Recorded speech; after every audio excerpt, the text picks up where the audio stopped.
Patuloy pa rin po ng matagumpay na paglulunsad ng Unified Emergency Hotline 911 ng gobyerno noong isang linggo.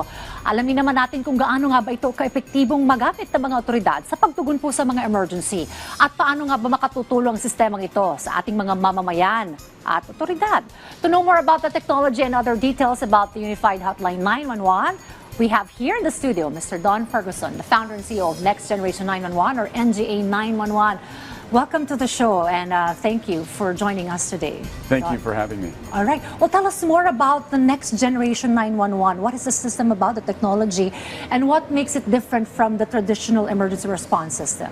So we've brought the 911 system from the United States here to the Philippines. And that was really driven by our CFO, who is Filipino. Okay. This started about 5 years ago for us. And what it brings here to the nation is the best technology that's possibly available for emergency response and 911 call handling.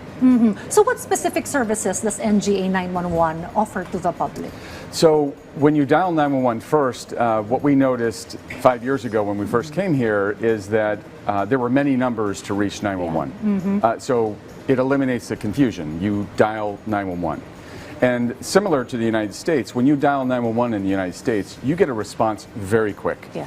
And we noticed that that difference immediately when we installed the system, that that call is routed immediately, it's delivered to a dispatcher, and you can expect immediate response similar to what has been experienced in the United States. So we're pleased to bring that to the country. One of the most, one of the most important aspects is when you dial 911 from your cell phone, your location is made available. Right away. And right away. And we've worked with technology partners like Google to ensure that that's the case. Okay. So you can imagine the use cases and the difference that that can make in the case of, say, flooding where someone is trapped and they need help. Knowing their location is critical, and having that done automatically when you dial 911 is important.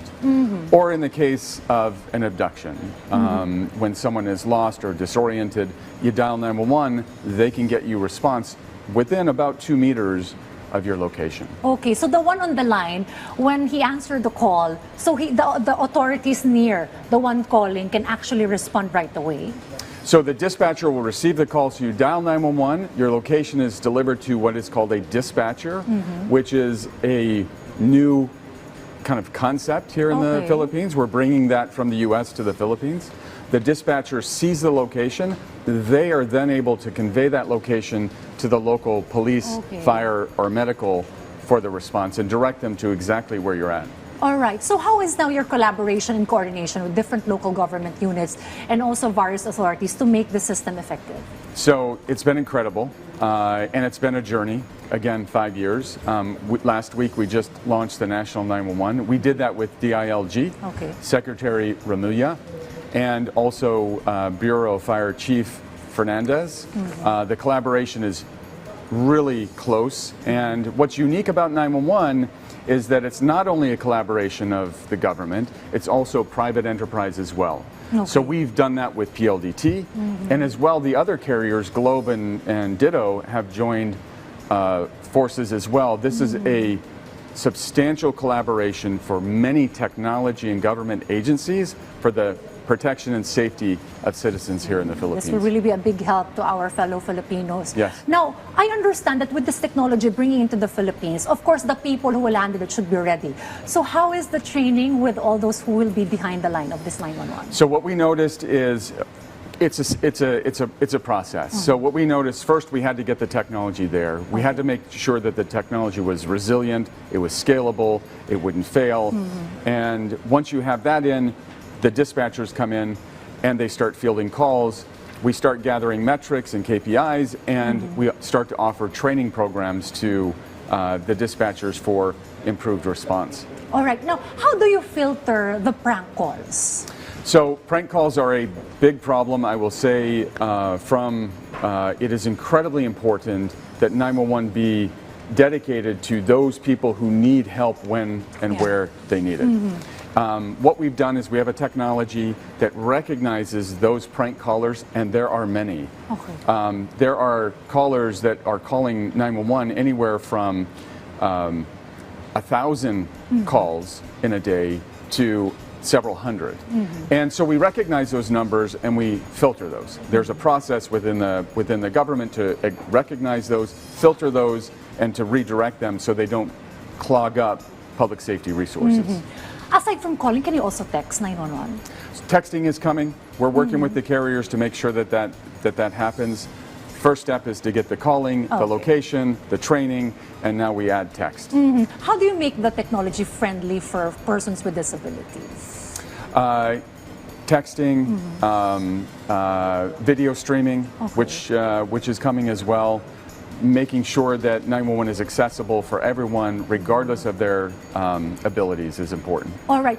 How can you handle this time the high volume of calls, especially if there is like an ongoing disaster or a bad weather the people are experiencing, and there will be high volume of calls? Can the technology handle those high volumes? So technologically, we need to make sure, and we have, that the system is scalable. We've worked with leading providers here in the country, PLDT, to make sure that the system expands when, for example, heavy rains come and there's flooding, and it can take in quadruple the number of calls as normal. So it's scalable.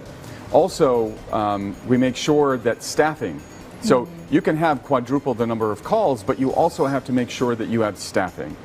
And that's why DILG is introducing additional command centers at the regional level to make sure that staffing can be expanded as well to take in those number of calls. So it's a combination of technology and staffing that's able to handle that additional call volume. All right. Well, more on NGA 911. Beside the Philippines, which other countries does NGA 911 currently serve?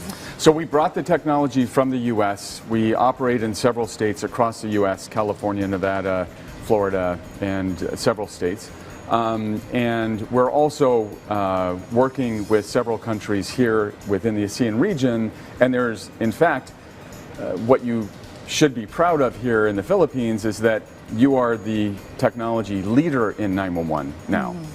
With the launch of the National 911, the Philippines is now a spotlight and a feature of this service here. As well, we're working with several countries in Europe. All right, so what is your mission, the NGA 911, for bringing this technology to the Philippines? What do you look forward? Well, it started for us with our CFO, who's Filipino, Ishka Villacisneros, and her vision, I'll speak for her, she couldn't come on this trip, was to make sure that the 911 system in the Philippines was as good or better than the 911 system in the United States. And quite simply, what that means is it's accessible by everyone, but also most importantly is that anyone in the Philippines gets emergency response when they dial 911 immediately, whether it be police, fire, or EMS, and that response is within just a few minutes. That's our vision. Well, thank you very much for joining us today and telling us more about this unified 911 system that has been recently launched. Thank you for bringing this technology, and you know this comes very handy when emergency comes. And especially we experience a lot of typhoons coming in, and some people really want to be rescued right away. So I hope this will be very helpful to the communities, and for sure it will. Marami pong salamat, as we say in Filipino. Maraming salamat, Don. Thank you. Thank you again. We have Mr. Don Ferguson, the founder and CEO of NGA 911. Thank you very much.